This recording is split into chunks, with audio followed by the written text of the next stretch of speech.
I'm Doug Fern, and this is my take on music recording. Humans have been making and listening to music for a very long time. For most of our history, it was an experience that only existed during the performance. There was no way to bring it back except through the listener's memory of the event. Music was performed in many different environments. It could be a solo singer or a singer with an instrument. It might be a symphony orchestra or an opera. People heard the music as it was produced on a stage or in a living room or outside. The performers had to create the proper balance of instruments and voices. That meant that the instruments had to have a loudness compatible with each other and with any singers. The instruments were also placed to achieve the best balance. I have no idea how good they were at doing this. Perhaps the audience was excited enough just to hear music that they weren't too critical of the balance. But I suspect that many performers worked at making it sound as good as possible, just like we do today. When it became practical to record music in the late 19th century, the system was entirely acoustical and mechanical. The performers played or sang into a large horn that was mechanically coupled to a cutting stylus. The rotating cylinder, or later disc, had the music cut into the medium. That master recording went through a process to make it possible to make multiple copies, which could be purchased by the music lover. Actually, except for the recording horn part, that's the same process we use to make vinyl records today. It works a lot better than those early disc recording systems, but the fundamentals are the same. The mechanical method of recording required significant sound level to make it work. Remember, there were no amplifiers in existence, so the performers had to be very close to the recording horn. If there were multiple performers, they had to array themselves to achieve the proper balance on the recording. Quiet instruments were closest and louder ones farther away. By the late 1920s, it was possible to record with a microphone and audio amplifiers, so the need for loudness in the performance was reduced. But the balance problem remained until it was practical to mix multiple microphones together. And when magnetic tape machines were invented, it didn't take long for tape machines with multiple tracks to be developed. You know that story. It led to the way we record today. It became practical to record a featured voice or instrument on a separate track and worry about the balance later during the mixing process. Creative engineers, producers, and musicians figured out that they could manipulate various tracks with electronic gear that altered the frequency balance or the dynamics. It also became obvious that if you wanted to only affect one sound, say a lead vocal, that sound had to be well isolated from the other sounds in the performance. And so along came acoustic baffles, isolation booths, and overdubbing. It was possible to have just one pristine sound available to work with and apply effects in a creative way. But recording that way can sound very sterile, and it can lack excitement, particularly if everyone is playing their part totally isolated from the other players, or even at a different time, perhaps in a different studio. The interaction between musicians is lost in many cases, or at least it is not optimum for creating the synergy that happens when players work together. There are lots of times when, despite these shortcomings, it is the best way to make a certain type of record. But I think far too often we get into that mindset without considering other approaches. Isolation makes our jobs a lot easier, and great recordings can be made that way. But over my decades of recording, I have increasingly become convinced that for my style, that total isolation concept does not always make the best recording. I prefer to have everyone playing together in the same room at the same time. There are always exceptions. Sometimes you need to totally isolate a sound. A common example is a lead vocal. The vocalist performs a song while the other instruments are recorded with the intention to replace that vocal later with a more carefully produced version. The vocalist is in an isolation booth so that their performance does not get picked up by the mics in the room. It's a great solution to a common problem, and that is pretty standard practice for me. I should add that I always make the scratch vocal recording sound as good as possible. It is not unusual for the singer to be inspired by the players at the session, and their original vocal performance might be the best they will ever do. But let's focus on everyone else in the studio, making the basic tracks for the song. Lots of times, one or more instrument might be taken direct through a DI box. That's total isolation for that instrument, although the player may also want to go through an amp. But often things like bass and electronic keyboards work very well with a good DI. The rest of the instrumentation will probably be very specific to the genre, but as a generic example, let's use a common rhythm section consisting of drums, bass, electric or acoustic guitars, and maybe a grand piano or electronic keyboard. If you have a studio with multiple isolation booths, you can achieve nearly total isolation. But is that the best way to create music? Often, I think it is not. Musicians generally prefer making music together, and ideally they should be able to hear and see each other. You get a better performance that way most of the time because the players are interacting and enjoying the process. It affects the end result. But that may also create problems because a studio setup where people are close enough to each other to see and hear what the others are doing means that it is difficult to achieve the level of isolation between instruments that we might want. And here's where it becomes challenging to record this way. Maybe every mic is picking up at least some sound from many of the other instruments. That puts a lot of pressure on the room sound. A poor-sounding room is not going to work in this scenario. No matter how and where you record, the room has an influence on how it sounds. You may not notice the sound of the room, even if you solo a track with perfect isolation and try to hear the room. We may become so accustomed to the sound of our room that we can't hear it. If you recorded that track in an anechoic chamber, which, by definition, has absolutely no room sound, how do you think it will sound? If you have ever had an opportunity to be in an anechoic chamber, you know it is foreign to any listening experience we have in the real world. It is extremely uncomfortable. It sounds so odd to us that we can't make sense of it, and everything is extremely dull and lifeless. It's not frequency response, because an anechoic chamber should be perfectly flat. It is the lack of reflections from the room surfaces and furnishings that bothers us. So even if you have a very dead studio, the sound of the room is still there, and it has an influence on the sound of the music. You cannot avoid it, nor would you want to. A real acoustic space is necessary to achieve any kind of effective recording of music. I talk more about that in the episode Building a Studio and in others. A good sounding room enhances the music, and a good room is more comfortable to play in. That's why many engineers and producers will use room mics when recording certain instruments to bring out the power that a room can provide. Drums and electric guitars are good examples. However, if you have some bleed from the drums into other mics in the room, you have essentially the same effect as room mics.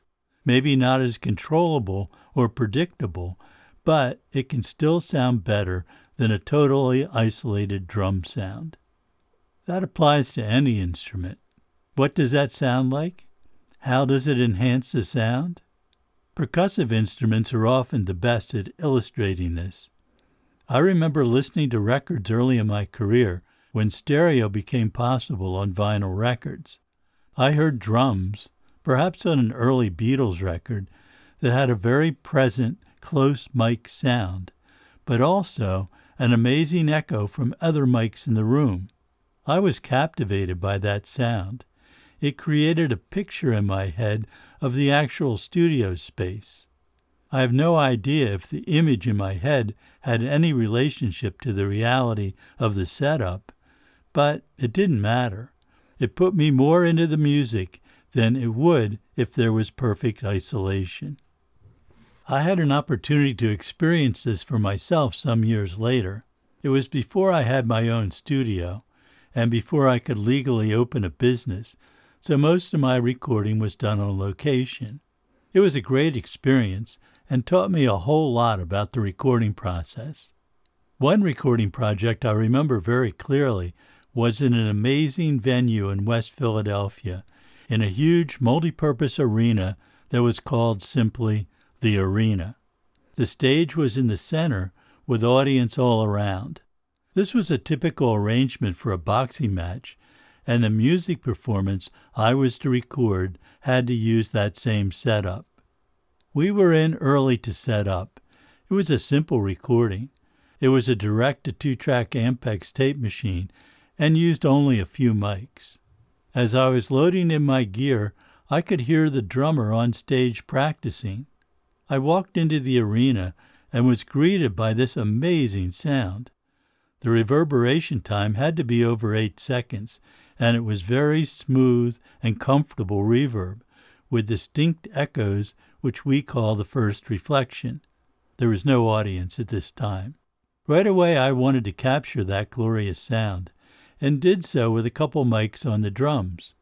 It sounded great, but not like what it sounded like in person. I was disappointed, but had to keep focused on the setup. I had a couple of other mics connected, and for some reason I don't recall, I couldn't yet place them on stage. They were off to the side, ready to move into place when it became possible. The mics needed to be tested, and as soon as I brought up one additional mic into the mix, there it was, the sound I heard in the giant arena. Not quite as good as the real thing, but much better than the close mics on the drums. The concert recording went well. The concert was sold out, and all those people in the audience absorbed a lot of reverberation, but it was still highly reverberant. I used my last pair of mics about 50 feet from the stage as wide-space omnis. A small amount of those mics mixed in brought the recording energy up to something much better than with just the stage mics. I no longer have that recording, and I might find my memory was better than the actual thing, but that experience made a huge impact on me at that time. Now we come back to the studio application of this effect. Years of running a commercial studio required me to maximize isolation and minimize bleed into other mics. But my studio was large and did not have any isolation booths. Well, we had a large mic closet that we could use on occasion if necessary, but mostly everyone played in the same room. I wanted to do something to reduce the bleed, so we made some baffles that increased the amount of isolation, but not dramatically. Most of our business came from record labels who booked the studio for weeks for an album, usually with very experienced producers. I was afraid they would be disappointed by the lack of perfect isolation, but to my surprise, no one ever mentioned it. In fact, in talking with some of the producers I got to know well after many sessions, they said one of the reasons they wanted to record at my studio was the sound of the room. Today, I have the luxury of only working with artists that I am producing, so I don't have to be concerned about pleasing anyone but myself and the performers. So I embrace the bleed and make it part of the sound. Soon after building my present studio, I was certain that its small size, would not provide any useful room sound. And believe me, it is definitely less than optimum. It can sound bad if I'm not careful how I set it up. But after 12 years of working in this room, I have learned what sounds good and what does not. Years ago, I did a podcast interview with Joe Tarsia, the founder of Sigma Sound Studios in Philadelphia, and a friend for decades up until his death a few years ago. I wanted to preserve Joe's experience of working on hit records from the 1950s and beyond, particularly those early days of pop music recording. I had a pretty good idea of how those records were made, but I was surprised at some of the details. For example, I learned from Joe that often in those sessions they did not mic the drums at all. The entire drum sound was bleed into the other mics. Remember, these records were made all at once. There was no overdubbing. You recorded and mixed as the music was performed. The entire session might only use a few mics for vocals and perhaps on some instruments like an upright bass or a horn section. Those 1950s recordings sound primitive to us today, but they are undeniably powerful. A lot of that was due to the excitement and skill of the performers, of course, but also from the recording technique. I generally prefer the intimate sound of fairly close miking on most instruments, especially in my studio. I try to get as much isolation as I can, but it is never perfect. You can always hear a bit of almost every other instrument in any track I solo. Recently, I did a project different from my usual approach. The instrumentation was drums, electric bass, electronic piano, and a couple of electric guitars. The singer and his acoustic guitar were in my shop, which I often use as an isolation booth. The players wanted to take all the electric instruments direct, which certainly made my job easier, and it permitted punching in parts where the players made mistakes. When it came time to mix, I couldn't get the drums to have the sound I usually get, despite using the same single stereo mic technique I use. I quickly realized that what I was missing was the sound of the drums bleeding into every other mic. There were no other mics. The difference in energy was remarkable. True, it was a different drummer playing a different drum kit, but the sound wasn't that different. The drummer on this project was excellent. In retrospect, I should have put up a couple of room mics, but it didn't occur to me at the time. As a result, the drum sound was much smaller than what I usually get with other mics in the room. The sound lacked energy. I could have sent a version of the mix into speakers in the studio and used room mics to get more of the sound I was used to, but I have done that in the past, and it never really achieved what I wanted. Marginal isolation often makes my job more difficult. I almost never use any processing on the mics while tracking, except maybe some bass roll-off on ribbon mics on vocals, and maybe some compression on the vocals and electric bass. I try to get the sound I want from the mic choice and placement, and that is all I need over 90% of the time. I use a couple of dBs of high boost on the mix bus, and that's it for the EQ on the music I record. But there are occasions when I find that a bit of EQ might make a worthwhile difference on an instrument, usually after overdubs change the role an instrument occupies, and lack of isolation can make that frustrating. But that's rare.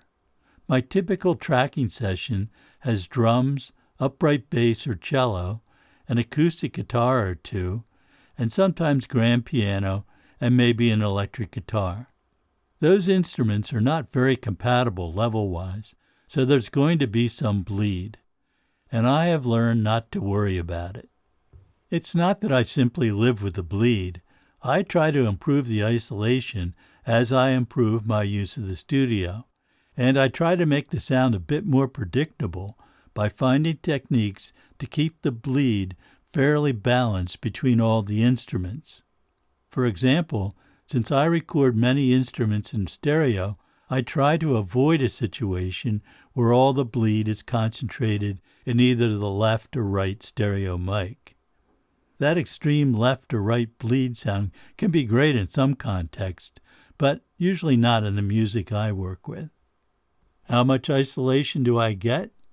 And at what level of bleed does it become more of a problem than an asset?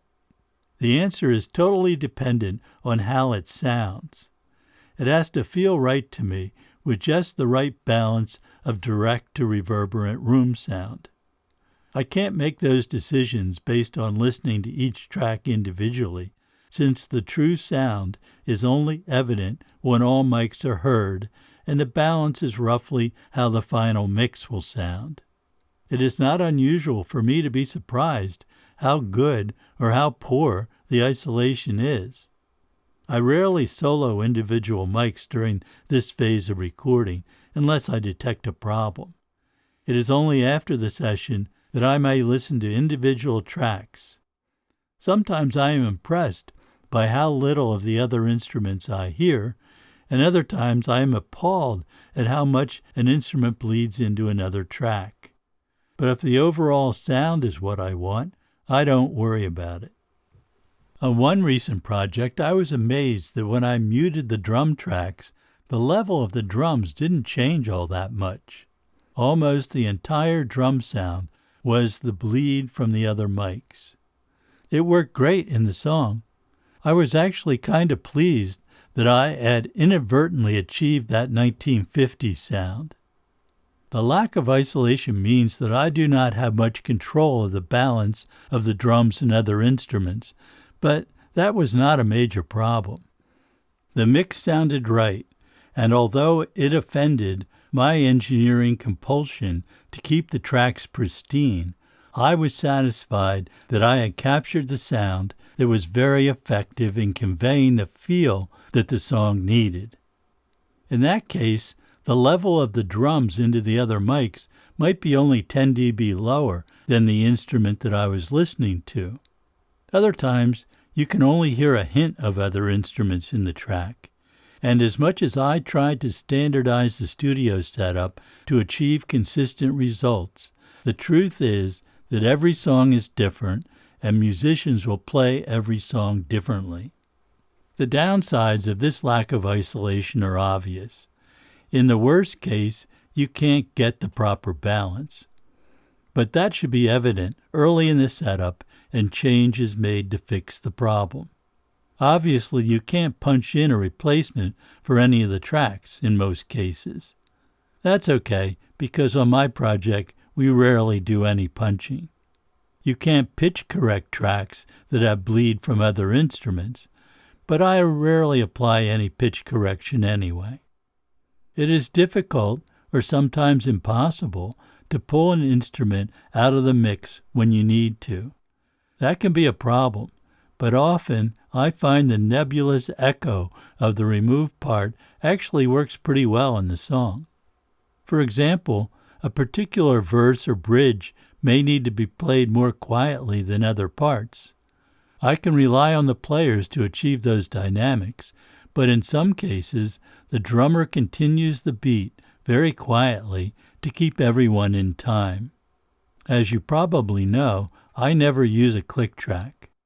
I've run into a problem when I would have preferred to remove the drums entirely from that section of the song. But other times, just muting the drum tracks is very effective because all you hear is the distant sound of the bleed from the drums. In many ways, this approach is a throwback to the old days of recording, when everyone had to perform perfectly in order to make a good record. There is something about that pressure that can put energy into a performance. Players tend to play differently when they know that a mistake they make can't be easily corrected. That makes some musicians accustomed to micromanaging their performance very uncomfortable. But all the people I work with prefer working this way. Sometimes I can record this rhythm section without any headphones. Players love that, and it does change the music. Obviously, This is not an approach that works for everyone, or maybe it only works for a small number of sessions. But when it works well, it can result in an amazing recording. Perhaps this will be something for you to consider.